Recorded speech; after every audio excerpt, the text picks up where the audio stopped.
CCPBC sont la lumière des ouvriers et des paysans, ainsi que tout opprimé. Il n'y a point de doute d'abattre l'exploitation et de créer une juste société. Notre serment est de ne jamais échouer. En joignant toutes nos forces en un faisceau, que l'on bien nous armes dans nos mains. Car ces CPPC sont la force du peuple, dans sa noble cause, jamais de spoliation. Notre lutte revendique nos droits. Voilà, merci beaucoup mesdames et messieurs, vous tous habitants du Congo central. Bienvenue dans votre émission Bosolo Ezali Wapi qui reçoit des acteurs politiques, des analystes. Et dans notre 21e numéro de cette émission Bosolo Ezali Wapi, nous sommes toujours à la recherche de la véracité, mesdames et messieurs. Comme vous le constatez, nous sommes en direct sur notre plateau de Bosolo Ezali Wapi. Un grand merci à tous nos techniciens qui travaillent au four et au moulin. Merci beaucoup à Junior Kisonga, un grand merci à tout le monde. Merci à Debo Mazela, merci pour l'assistance de mon frère, comment il s'appelle, Guy Poiti. Je vous salue et ainsi je présente mes condoléances à toute la famille parce que vous êtes éprouvés. Depuis Kinshasa, nous compatissons ensemble avec vous. Merci beaucoup, très chers amis. Restez là, scotché, cimenté, bétonné, sinon antenne, vous ne serez pas déçus avec votre humble serviteur que vous aimez bien. Je suis Eric Solo. Comme vous le constatez, nous sommes assis pour nous permettre de recevoir notre invité dès ce soir. Il s'agit de Maître Philémon Mavinga. Il est le président provincial de structure ou bien nos amis de BEDEM. Et par là, nous allons entrer à profondeur pour parler que de la politique. Et ici, et par la bise de l'Oba catholique à Tokate, Mbote Mwanamboka, Maître Philémon Mavinga. Mbote Mwanamboka Eric Solo, Mbote Balandinio sur la émission Bosolo Ezali Wapi à travers les 4 coins et à Congo central et particulièrement à Matadi. Sentez-vous très très à l'aise, nous sommes en direct. Un message à toute la population qui nous suit en ce moment. Oui, le message c'est que premièrement, Nazana et Sengo, il y a l'heureux invité. Merci. Il y a émission Bosolo Ezali Wapi. Très bien. C'est quand même une émission de référence parmi tant d'autres. La carte, il y a Ville Portuaire, il y a Matadi, chef-lieu à Congo central. Et également une fierté. On a Ngaï, on a BEDEM, il y a besoin parole, l'élo, dans un moment où particulier, province et traversé, il y a agitation. Agitation politique, agitation sécuritaire, agitation peut-être aussi socio-économique, parce que de plus en plus, il y a des voix qui s'élèvent. Donc, ils ont été Imboka, le biso, compatriotes, pour livrer nos impressions sur les enjeux de l'heure. Merci beaucoup, je crois vous comprendre moto azali invité na biso na kati ya plateau na biso ya Bosolo Ezali Wapi. Toyamba rapport na bino acteur politique, banaliste, donc émission oyo pe plateau oyo ezali pona bino plateau zo mona kiti oyo yamba ba te belé kiti o vandeli wa. Ko kita ngo za kita makambo. Donc soki o beti mabe e obimi nganda pe population moni ke abuki lokuta. Awa sikoyo na tiaka oyo kaka amina ngai amitié na ngai pembeni awa sikonde sika mosala ezalaka boni sango ya BEDEM, tout marche bien. Oui, BEDEM comme formation politique, sango na biso ezake toza bien dans la mesure où touti ko bima na processus électoral toyebi ke mboka utoza na élection en décembre 2023 et le BEDEM a participé pour la première fois de façon massive avec plus de 37 candidats. donc candidats députés nationaux, candidats députés provinciaux et même des conseillers municipaux pour la ville de Matadi. Même si résultat oyo tozwaki ezalaki oyo te tobandaki koluka, la réalité est belé, mais c'est déjà un point positif pour nos biso dans le cadre de politique. Et nous avons évolué avec l'évaluation du processus électoral. Et ça qui est tous les grands acteurs il y a BDM à travers les 4 coins de la province et même Baouta Kinshasa. Donc, on a dit à la ville de Matadi pour évaluer le processus électoral. O etambolaki, te, place tout le monde qui est tambolaki te, o to corriger yango lolenge boye mikolo ezali koya. Et en même temps, ça nous a permis yagoyeba que 2028 c'est déjà aujourd'hui. Et donc biso toza déjà na katia musala pour que prochainement toyeba ko za na score moko mieux que o eleki na 2023. Ce qui fait que nous sommes très actifs sur le terrain. État-major Nyon Sala du niveau national au niveau local en passant par la province. Et encore, Toyebi BDM et Zalaki éprouvé parce que nous avons perdu une grande figure, les Baoba de Bundu Yamayala, son fondateur, Nkaka Nemo Anansemi, à Koufaki depuis le 18 octobre 2023. Mais Tokokaki Kokunae Kaka le 6 mars 2024. Et ce qui a fait que, sur le plan interne, il y a BDM, l'heure est à la succession à la tête du parti et du mouvement. Donc, dans le moment où tu as un congrès électoral, congrès extraordinaire et électoral, où il y a un successeur, il y a un Kaka Nemo Anansemi, pour continuer à diriger les partis politiques Bundu Diamaya. Bandeko bazolanda biso tozokende malembe surtout ezali pona nga opportunité pe ya kotuna mituna par rapport ya BDM parce que bandeko belé bazaka ignorant et surtout bayebaka te po toyeba. Question est trop simple.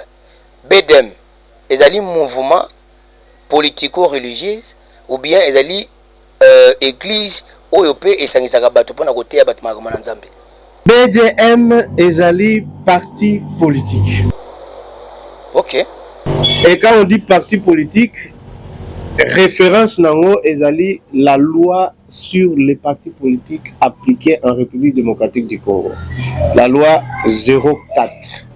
Il y a 2004, 015/04, il y a 2004 sur les partis politiques.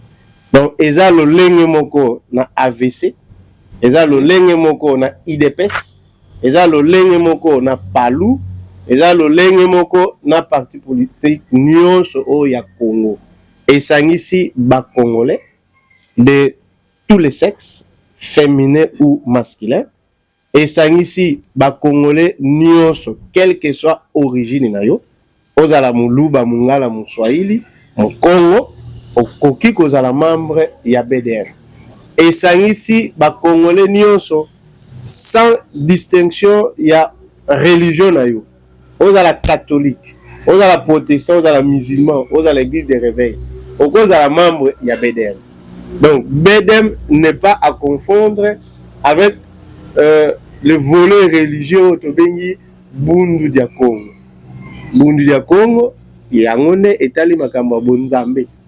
Et na bonzambe ezaka na kati ya BDM. Non, etamolaka parce que relation ya BDM na BDK ezaki eza ba organisation oyo esalemi na mutu moko. Toke malembe. BDM na BDK ezali lokoka moko ya mutu moko. Esalemi na mutu moko. Okay. Mais eza na spécificité nango. Okay. BDK eza na spécificité religieuse. Okay. BDM eza na spécificité politique. Okay. Parce que le moyen de son vivant azalaki na deux caractères majeurs tozobenga Nemakandala. Le chef saint, roi et prêtre. Donc il est à la fois chef politique et chef religieux. Là où il est chef religieux, et c'est dans BDK. Okay. Là où il est chef politique, okay, c'est dans Bundu Diamayala. Liboso avant Bundu Diamayala et Salema parce que BDK est botama liboso. Abanaï ko sala nyonso place moko. Na politique, na religion. Na kati ya BDK otozobenga mouvement politico religieux. sima ya ba conflit na crise oyo elekaki na régime ya Kabila na 2008 baye kokanga BDK et gouvernement aye ko instruire ne mwana nsemi ou ko ordonner ye à la séparation entre politique na religion. Parce que dans mboka na biso il n'y a pas une loi qui légifère ou qui réglemente à la fois la religion et la politique. Mais esika aye ko sala bundu dia Mayala comme parti politique à part entière. À ce soir, BDK. BDK sur séance comme tel mais ça y a interdiction à régime. Bien sûr. Mais avec le temps, pour le moment, BDK dans sa branche religieuse fonctionne normalement. Jusqu'aujourd'hui. Ah bon? Ce qui fait que Batmazo Sambela, oh, lingi koko, t'as une idéologie à Bakoko, n'est un enseignement, au yé, bah, église, les alliés, au bichot, au bien, à Gamaziko, et pour l'épanouissement spirituel, vous êtes libre parce que c'est un droit constitutionnellement garanti. Très bien. Oh, il y a mon qui n'a la koko, t'as une religion, mais n'a pas de bino na vision objectif pe combat politique. Vous êtes libre également ya dans la branche politique. Et vous pouvez même exercer des fonctions importantes dans le parti. Merci beaucoup maître Philémon Mavinga, dali moko ya ba président nakati ya mouvement politico Bundu dia Mayala. Président provincial. Ozongo banakala, il y a déjà combien d'étapes parce que ngana yebaki senga munana. Mais à des fois maintenant là damoni Naza président provincial ya Bundu dia Mayala depuis le 4 avril 2016. Ah bon? Nasali de d'avril 2016 ti na mai 2019. Donc pendant moment nyonso on kaka zalaki na maki avant kota maki ti crise koti akoti maki ngane na tikala na nkumba nyonso ya BDM na Congo Central. Na Congo Central Mobimba. Congo Central Mobimba. OK. Parce que ça c'est connu de tout le monde, mouvement na biso ya ne mwana semi malgré que azofana na Kinshasa, mais base o eleki mutuya ya mouvement eza na Congo Central. C'est-à-dire eza motema ya mouvement. Et pendant un moment on a déjà ya crise, kaka zomona na te, nous sommes restés avec ces hautes responsabilités. To salaki o esengela ki pona ko préserver l'ingomba jusqu'au retour ya Nkaka. Ayako réapparaître le 6 mai 2019. OK. Vu musala on a salaki pendant absence na ye, ezalaki ya malamu. Ayako élevé na rang ya secrétaire général. Si ma démission ya mwana mboka senga munana. Non, senga munana c'est une histoire qui est venue après, na 2019. OK. Na nous a été. Ah OK. Donc musala on a salaki entre 2016 et 2019. On Kazaki na maki entre 2017 et 2019 pendant 2 ans. OK. Le parti était menacé. Ba membres na biso inquiétés. Et belé ba kangama, il y en a qui ont fait la prison. Et moi j'étais na ba front nyonso. Au prix de ma vie, na la liberté na ngai. Vous voyez? Vu ba défense wana ya nenga ko bundela lingoma intérêt général, kaka ya zongi ayeko comme sanga secrétaire général ya BDM. OK. C'est à ce moment-là que vie de Salemi Nassima. La place à président provincial. OK. Nsenga Munana, camarade Nsenga, Mouké Jazz, aye Kokoma comme président provincial. Il a fait combien de temps? Il a fait 2 ans. 2 ans. Plus ou moins 2 ans. Pendant ce temps-là, il a commencé secrétaire général. OK. Il a commencé secrétaire général adjoint. Suite à la réalité, Moussou faisait interne et à parti. Et puis à un moment donné, Nazala qui sous la fonction. Et le 14 août 2021, sur instruction, dans le cadre de la redynamisation à parti, il fallait qu'il y ait une zone élection, la zone comme président provincial, il y a BDM élu dans le cadre de la Congo Central. Ça veut dire, quand j'insiste ici, élu, nous avons la confiance il y a des collaborateurs dans le Congo Central Mobile. Et passant par les votes, c'est dit qu'il faut exposer programme face à l'adversaire X, Y, Z. Et au vu de ce que j'ai déjà réalisé, que je continue à réaliser, la Bimaki, le président élu, n'est pas continue comme ça là. Voilà, merci beaucoup. Tokene Malembe, Mwanamboka, maître Philémon Mavinga, Bandeko Baolanda Bicho. À des fois, Bandeko ba kotarabino plus, bozaka na agressivité. pour na tina na makambo belé na politika bato babanga bino bokoza ko se faire justice bino moko et komona ba makesa à tout moment baza ko agresser même na population ba konota bino na connotation moko ya mabe otokolo bango ouvertement na bandeko ba konda biso. Est-ce que vous pouvez réagir quant à ça par rapport à la réalité au bandeko ba reprocher pas na bino ba makesa? Oui, réaction là ezali na kikongo biso to ba buzoba dia budianga. L'ignorance tue. OK. Donc pour on lobela elo, pour critiquer yango. Et sengili oye bango malamu. Ngala talaka bosolo ezali wapi? Na ba réseaux sociaux. Na télévision. Na talaka Eric Solo. OK. Dans les différentes descentes, songolo pakala, avec tout ce que ça crée comme engouement. Très bien. Je peux me faire une idée, mais est-ce que ça idée réelle sur Eric Solo? OK. Wana est ça virtualité. Ça peut être une partie en réalité, mais pas forcément. Très bien. Donc pour critiquer Eric Solo, il faut partager dans un mois de temps. Moi, ma opinion, effectivement, impression dans mon qui n'est pas Eric Solo, qui est Azalaka Moto, même quand il m'a reçu, j'ai reçu cette chaleur. OK. Je l'ai senti. Merci. Donc là, j'ai dit qu'il a menti et je ne me suis pas trompé. Vraiment. Mais la mon qui est beau, mais en face, c'est autre chose. Nga Naza avocat. Quand vous m'appelez maître Naza avocat, à barreau, il y a Congo central. OK. Je suis un homme de loi. Et je suis un bon légaliste. Naza Lelo à la tête, il y a Bedem, je peux dire depuis 9 ans. Et j'ai gravi les échelons. La bandit des membres simples, Tina secrétariat général. Donc peut-être le mot qui président national. La yebi ba réalité est belle. To koli na kati. Et na kati, je voulais dire, nous avons la compréhension d'abord et enseignement et mon enseignement. Mais j'ai ici le courage d'affirmer que l'enseignement est cher. Lobby va bien appeler BDK par l'agressivité que ça, association, il y a Bazoba, il y a voyou. Comme vous l'avez dit. Mais moi, je ne suis pas un voyou. Je suis un intellectuel. Et ce retour du parcours dans universitaire, c'est un parcours éloquent. Parce que j'étais l'un des étudiants les plus brillants de mon université. Maintenant, peut-être le plus brillant. Mais il y a un autre objectif.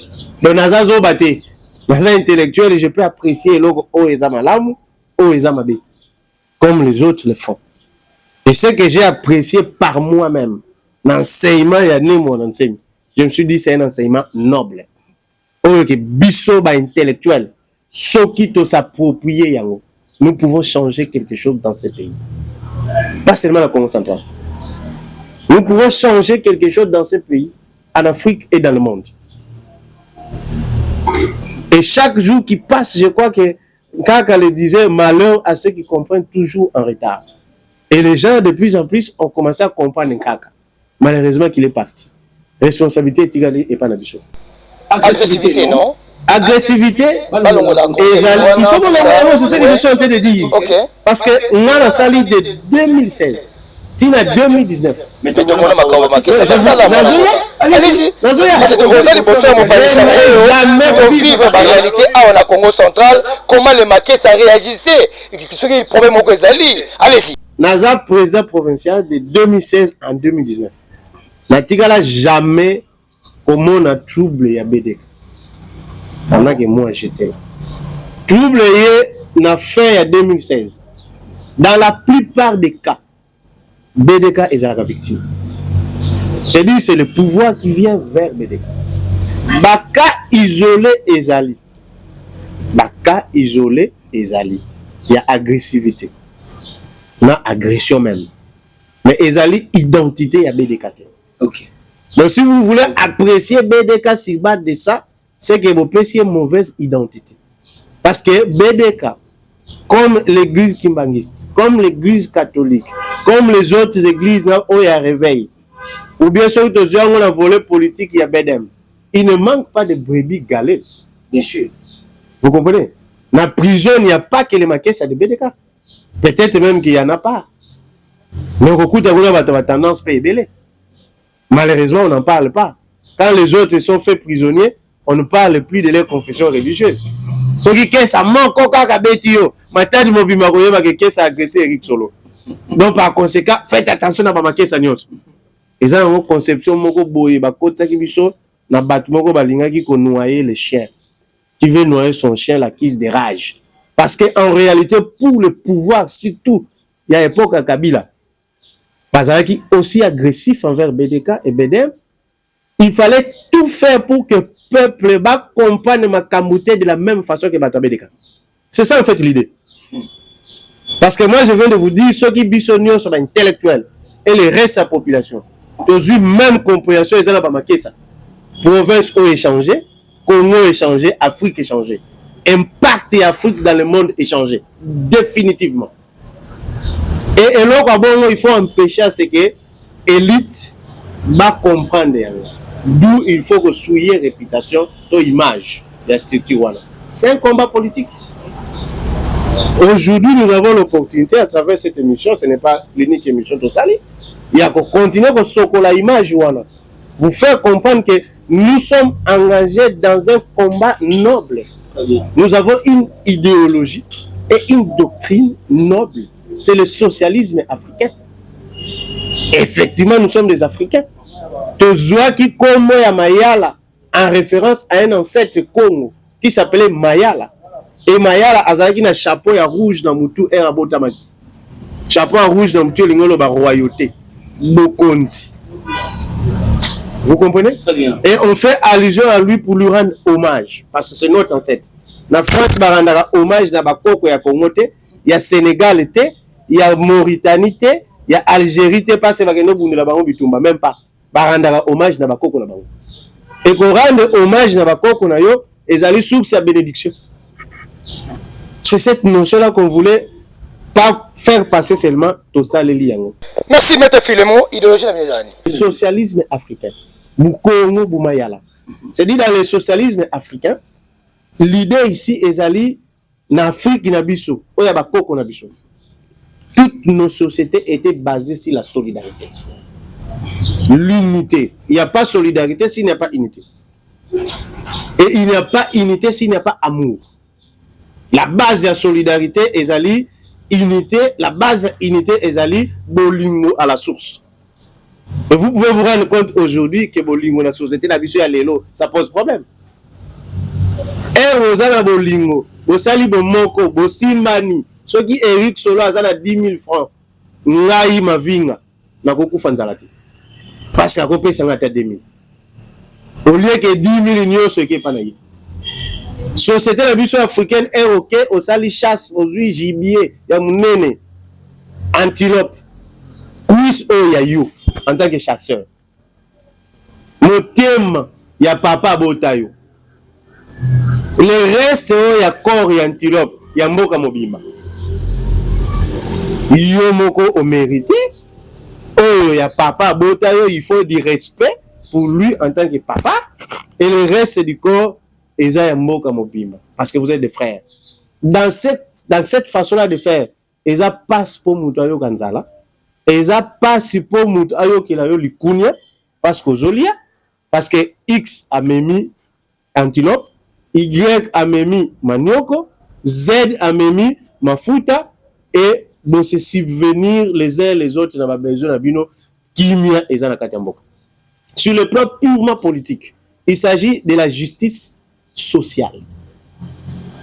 Dans la promotion de la justice sociale, l'État a saigné pour redistribuer les richesses nationales. Parce qu'il y a un collecté au nom de tous les citoyens. Mais il y a une union. Qu'est-ce que nous sommes en train de vivre? Le scandale à détournement. Et ça contient une idéologie à Bénin. Quand vous êtes là, vous êtes serviteur de la société. Binone faut faire ça selon le mérite de tout un chacun. Selon catégorie à monde. Président à président. Alors on a pas naïe. Motema naïe et ça. Ministre à ministre. Député à député. Mais où est la place du peuple?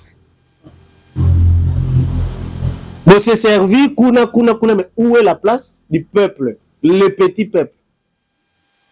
Comme vous servir Bangote, Bakoulou n'a pas botam. Ce sont des méfaits du capitalisme. C'est-à-dire l'égoïsme. Très bien. Bakuluna babotami parce que partage les athées.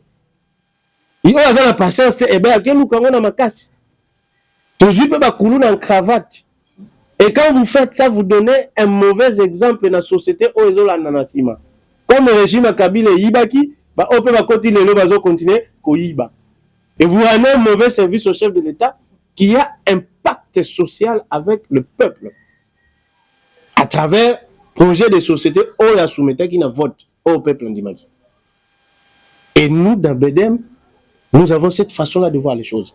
Qui a me voix, qui est au kavouako. Oh yanga yanga, yabiso yalisanga yanga ite. Voilà, maître, tout ça qu'on évolué, quand même, là, sur la passe de côté directement en entrée de jeu. Papa, il y a message de clé, Zoleka Awa, Nakati, Mboka, la République démocratique du Congo. Vous êtes sans ignorer, il y a quoi, Lengekani, Makamosama, qui n'a, il y a insécurité, oui, saillant, Kota Kikuna, Nakati, à Palais de la Nation, Banaki Basala, Tsuki coup d'État, soi-disant, mais Simba Kité. Mais vous êtes sans ignorer, c'était qui même combo, il y a Bandeko, il y a Bedem, Nakati, il y a Makambo Oyo. Vous mettez quelque part, imaginez à Bandeko Bedem, ils ont continué toujours, cause à la Kobeba, à travers le monde entier, imagine en cas qu'on est monde entier, et vous allez sali par rapport à la réalité Oyo. Est-ce que Kobisani n'est pas un peuple au ballon d'Abisso, dans le monde entier, par rapport au Ndenge, il y a Makesa Wanaba Kotaki, Nakati, il y a Sayan, pour que qui négocie la coup d'État. Malombo, quand il est le quoi présent. Merci pour Maloba, une fois de plus. Je crois que. Et sûr? Et suis naïté. Ah, Naza qui vient. Ah, ok. C'est-à-dire que je suis à l'aise. Merci beaucoup. Naza à l'aise parce que Naza innocent. Je vous écoute. BDM est un parti politique où ils ont enregistré dans le ministère intérieur. Il y a Rwanda, il y a Angola, il y a Zimbabwe, il y a RDC. Nanzela a arrêté numéro 040 bar 2015. Du 30 septembre 2015. Et donc, c'est un parti qui exerce ses activités dans toute la légalité. Nous avons un président provincial, nous avons un avocat. Le secrétaire général à BDM, c'est un avocat. Les responsables Belé actuellement à BDM, ce sont des avocats. Et nous avons été soit élus, soit nommés. Pourquoi? Parce que les gars qui m'ont mis par le passé. Là, tu vas expliquer que brebis galaise bazanga kate.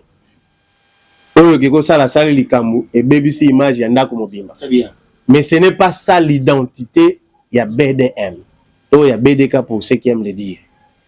Na makambu oyo ya politique parce qu'un coup d'état ezali voie d'accès au pouvoir. Mais oyo esengélité par rapport à la constitution de la biche. Très bien. Nous en avons article 5 et 6 de la Constitution et prévoit pluralisme politique. Et interdire instauration, il y a parti unique dans le Nous avons article 64. Voilà, ils ont interdit.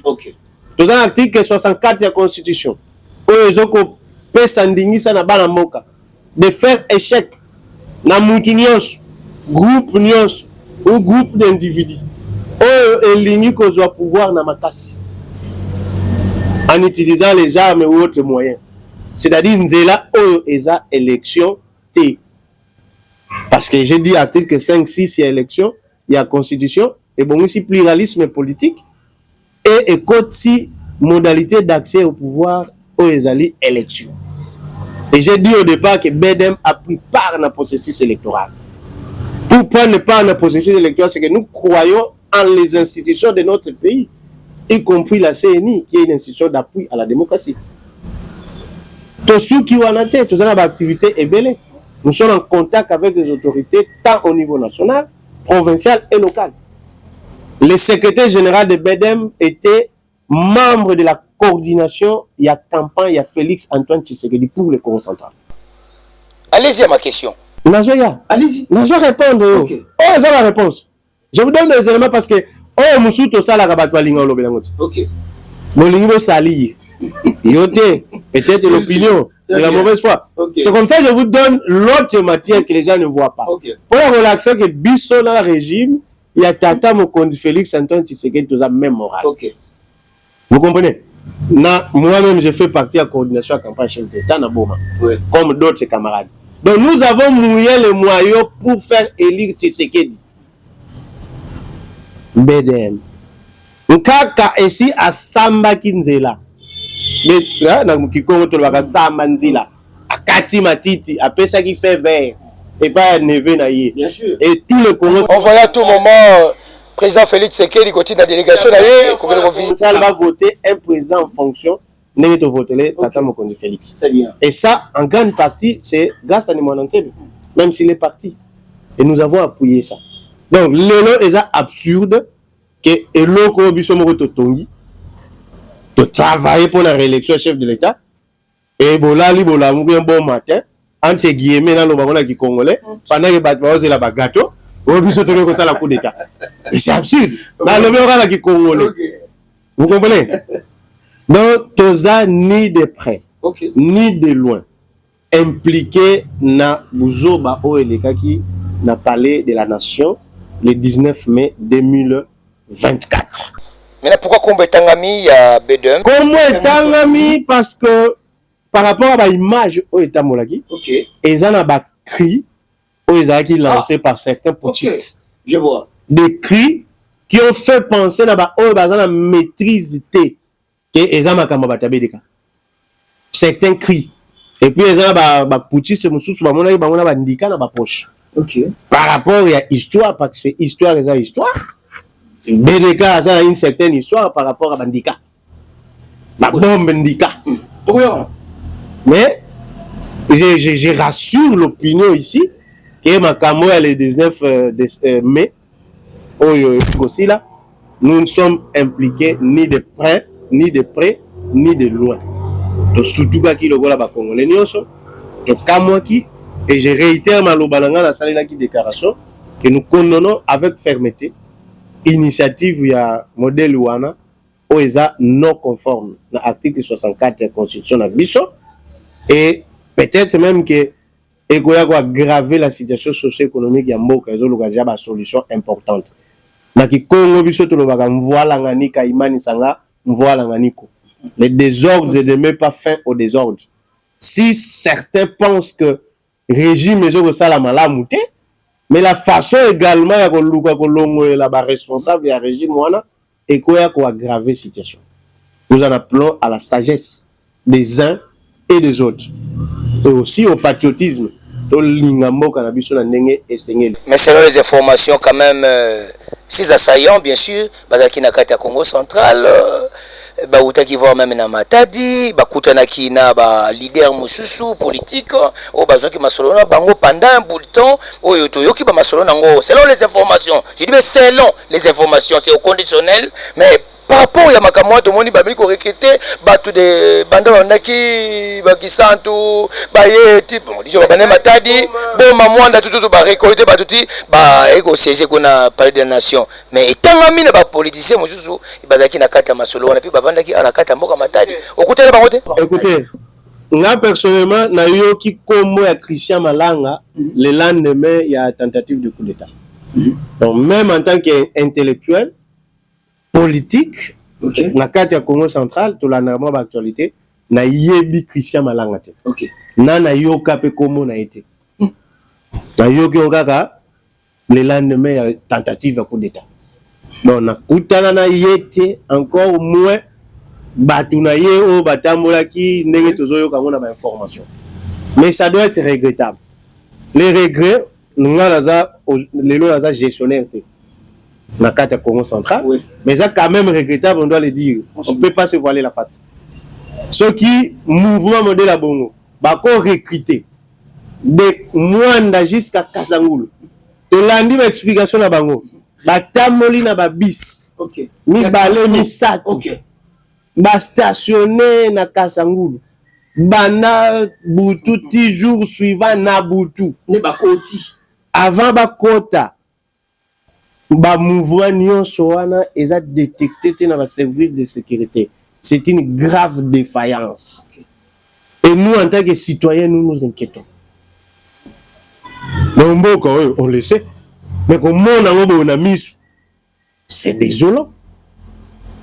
C'est désolant. C'est une façon simplement de dire que la province n'était pas dirigée. La province n'était pas dirigée.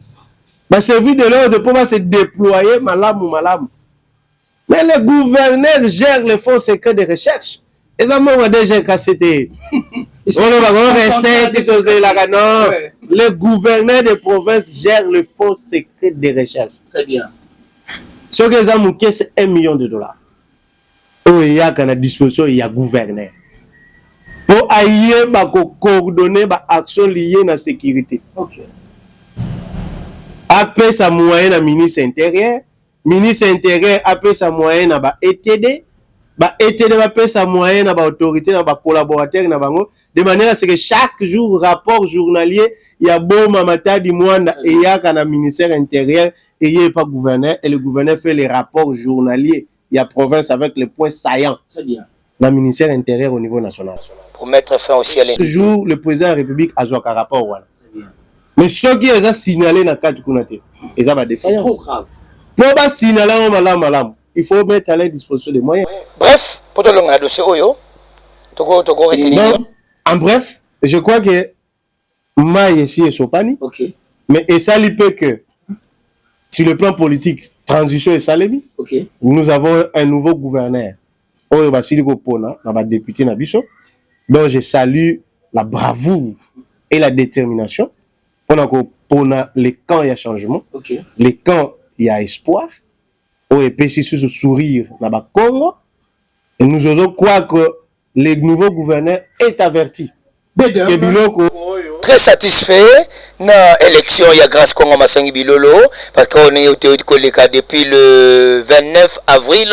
Est-ce que Bedem to bayoka ki député provinciaux poni mona mboka grâce Bilolo réaction ya Bedem ezaki ni pona show ya grâce Bilolo Bedem ezaki réaction na biso je veux que na yebi ko za mposa na réagir à chaud mais to bandaki ko sala en amont même. Peut-être que vous allez une discrétion dans tout ce que nous avons fait avant. Okay. Mais je voudrais ici dire que nous avons commencé à travailler en amont avant tout comme le 29 avril. Très bien. Attends, mais tout ça la double identité. On a qu'est-ce que ça y a BDK à part que vous avez la pour ça la BDM. Donc nous avons eu aussi à organiser des prières, carême. Parce que le problème ici, il y a problème, il y a Moutouté. Les problèmes intérêt supérieur à la province. Nous avons remarqué que danger est côté dans la province. Mabé est côté Makasi. Province oyo ezana ba Nsilulu nango. Ezana bilaka nango. Ezana ligne de conduite moko esengeli tolanda. Banda na ba autorité na biso population. Et ba msusu baza ba veilleur. Alors est-ce que Eric azo kende malamu? Est-ce que kotamu le Eric ezo sepesa batata? Non, azoke malamu te. Olobaki yango ata oza master. Soko ye na plateau nga na beti na beti. Na niveau wana je sais apprécier que Eric azotambola malamu to malamu te. Et nous avons vu que province c'est comme qui na pente moko dangereuse. Okay. Et il fallait un nouveau souffle. Et ce nouveau souffle là plébiscité par tout le monde, c'était grâce au Kwanga Maswangi Bilolo que nous avons soutenu. Et donc le 29 avril, c'est avec une grande joie que nous avons accueilli la nouvelle élection avec 23 voix contre 16 voix en faveur de Grace Bilolo comme gouverneur du Congo. Qu'est-ce que vous reprochez plutôt à Guy Bandundungidi par rapport à parcours pendant une année et demie ndebo monaki atambolaki eloni pena bino lokwa ba patriote lokola bundu dia mayala bonne ko reprocher pa ya mwana mboka Guy Bandundungidi avant no ba auto reprocher na Guy Bandu c'est ça parce que tokolo baka mabe ya mutu. Bien sûr. Je voudrais d'abord personnellement remercier pour n'a exprimé gratitude envers Guy Bandundungidi, gouverneur du Congo central, parce que après ça qui biso bedem opportunité, il y a Rosala na katia exécutif provincial du Congo central. Ok. Donc naza président provincial à bedem, le bedem ezana commissariat mobima na katia gouvernement oyezo bima, nzela moko na Guy Bandu. Ok. Et il nous a donné cette opportunité. Nous avons accepté dans la mesure où Eza pona kotonga kimia na province. La province en avait besoin. agitation belé 2021 2022 tout confinga na gauche droite misale sale magité avec ma gouverneur ou ma président qui il fallait un nouveau vent dans la paix et au nom de la paix et de la cohésion provinciale Toyambaki offre et nous lui sommes reconnaissants. Mais reconnaissance on est ligne kolobate que toteki moralité na biso. Toteki patriotisme na biso. BDM ezali voix ya Congo central. Parce que si le plan idéologique nyonso oyo to défendaka ezali nyonso oyo etumisaka peuple ya Congo central. Très bien. Des désiderata. Des désiderata ya peuple. Et nous avons le courage de dire ça tout haut. Place bazo kanganga zo banga ko kangati. Place bazo no ba ko sala boyinga zo banga ngoti. C'est ça la spécialité de Makessa. OK. J'aime ça. Et je sens de plus en plus que J'aime ça. Bah jeune leader ba botami mais ça esprit ya ba Makessa. C'est un truc que bah tu vas comment comprendre. Très bien. Que droit na yo il faut défendre sans peur, sans vergogne. Et idéologie la même morale, c'est bon. Et donc awa tu vois comment là que si le plan de réalisation, bilan ya gouverneur Guiban est chaotique. Okay. Et c'est pas ici peuple. Peuple et l'élu. Très bien. La difficulté est cause là. Mais au moins ce qui est évident, bilan est chaotique. Makamwe cause les belé toko illustré. Stade banda 2013. Tilelo 2014. 24 pardon. Ça fait 11 ans. Voire même 12 ans. C'est pas facile, franchement. Mais biloko eza oyo kama depuis l'époque du gouverneur Jacques Mbadi. De reste mémoire atika biso en 2018. Mais qu'est-ce qui fait qu'avec tout ce qu'on entend, ba contrat, ba 6 millions, mon bimi na ba banque pour ba si sa stade mais ils aussi la kakati. Et pendant ce temps-là, le taux ya Koulouna même à Matadi, ça ne fait que grimper. Biso de fana na ba cité, OK na ba baoba, OK na ba sekuna na ba kapu, OK na biwewe, OK na ntsele, OK na je ne sais pas où et comme ba état major ya ba Koulouna. Pourquoi? Parce que sport, OK. Ezali football les sport mère na kati ya ba sport nyonso et permettre un bon encadrement de jeunesse, ça ne fonctionne plus depuis plus de 10 ans. Et du coup, batu nyonso esengela bazala encadré et belé na bango ba komi ba délinquant. Matadi lobo kotambola même 2h du matin librement. Les lots. Maintenant, à 100%, sur le côté, au côté c'est combien? Guy Bandundungidi. En termes de pourcentage. Non, Soga joué belé rose à la 25. 25%. Soga joué belé. Donc il a échoué dans sa mission. C'est un échec. Okay. Ça, je ne peux pas le dire na mai na munoko. OK. Makamweze belé. Tous approches ya gestion ya province. La limite est une discrétion. OK. Mais je prends quand même aussi le courage en tant que compatriote et nationaliste Congo pour dire que le bilan a été largement négatif. Maintenant, il y a des députés qui ont choix. Il y a Grace Bilolo.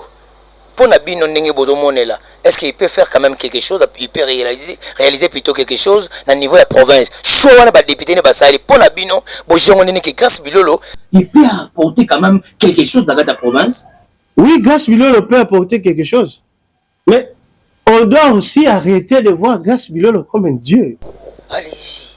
Et là, on doit arrêter de le voir comme un dieu. C'est un homme, ça reste un homme. Et ça restera un homme. C'est-à-dire, pour réussir, et ça n'a pas d'ingrédients. Et ça plat. Il est chef. C'est-à-dire, il est cuisinier principal à Zolamba. Mais les ingrédients sont les amalamouti. Et vous avez biloko. D'abord, il faut un mariage solide, sincère et transparent entre l'exécutif provincial et l'Assemblée provinciale. Et c'est tout ça. Les députés doivent avoir conscience, et aussi, c'est dont ils ont déjà fait preuve, que le peuple est souffrir. Et que c'est censé accompagner l'action gouvernementale. Pour finalité, c'est l'amélioration et bien-être de la population. Là, on ne peut pas ignorer ça. La population souffre. Franchement. La population souffre. Le gouverneur gère, mais ce qu'il fait, et il est dans l'Assemblée. Parce que il faut vote. Il faut vote. Mobilisation des recettes, il faut les kakuna. Mais en dehors, il y a Assemblée. Il y a gouvernement. Il Il faut une équipe solide autour du nouveau gouverneur, avec une vision claire au Yémokazo porté. Il faut des vétérans. Je sais que Batobele Bazo Linga, qu'on soit poste à gauche et à droite, c'est légitime, nous sommes en démocratie, mais il faut allier distribution de poste dans expérience, dans le cadre politique. Capacité à remettre quelque chose. On me fait signe que tu commis pratiquement la soukaya émission la biso et surtout moi question on a ngana tuna le loyo qui va se répondre juste dans une minute pour la bande de cause dans la biso et vous êtes formé quand même le cours d'appel à Congo central n'engé ba proclamer définitivement grâce bilolo élu gouverneur Congo central impressionnant yo ezani par rapport il y a confirmation il y a mon amboka grâce Congo masongi bilolo.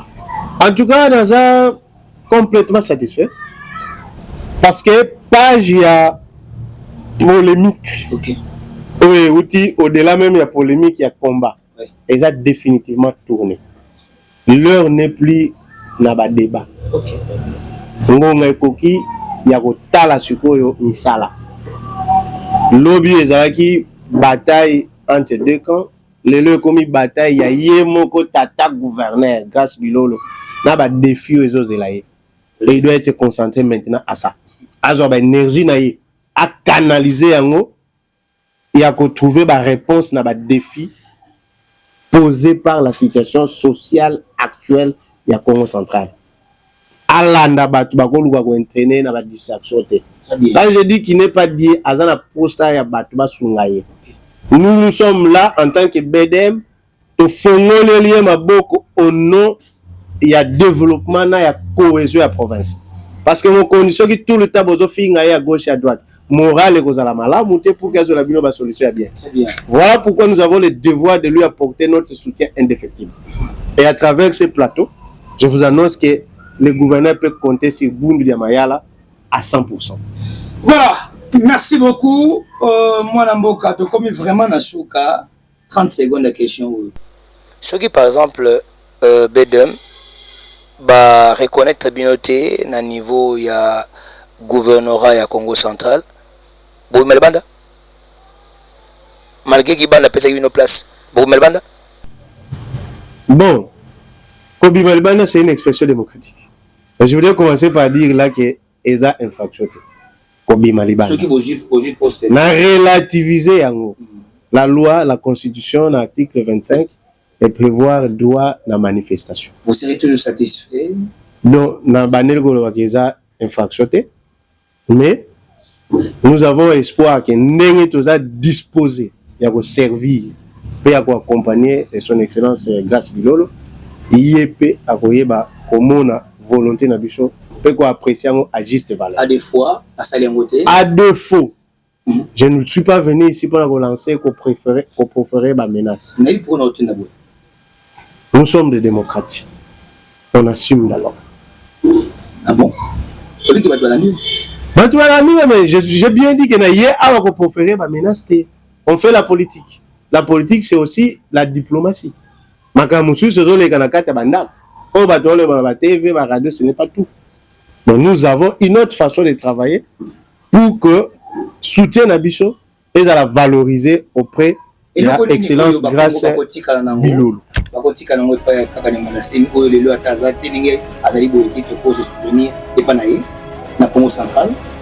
Partout ailleurs. Un kaka azali na bukuse na kwa azamwinda. Comme on le dit na mukuse azamwinda. Ya Congo central. Ok.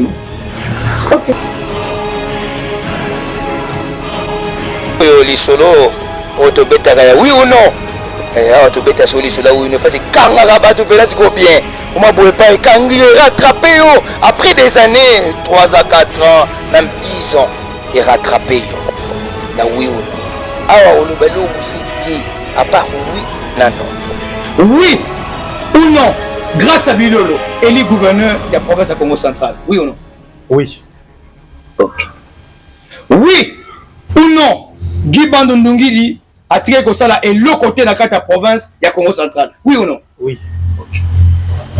Oui ou non? Ce qui est le Oyo, bapesi bamakesa to bulu ya mayala bapesi bango baposte na bango te oyo bango bakoki koluka bakobima libanda. Oui. Ah, awa namoni olobi oui ou non? ozwi temps nabandeli su question yango motuna yango susu soki bedem bulu ya mayala bapesi bango poste te na gouvernement oyo ya grâce kwanga maswangi biloto bapesi no poste te bokobima libanda to bokobima libanda te, oui ou non? Oui. Bokobima libanda? On va te expliquer que c'est oui. Bokobima libanda? Oui. Bokobima libanda? Mais c'est oui. Donc bokobima libanda soki bapesi bango poste te bokobima libanda barekome baposte na bango. Ok.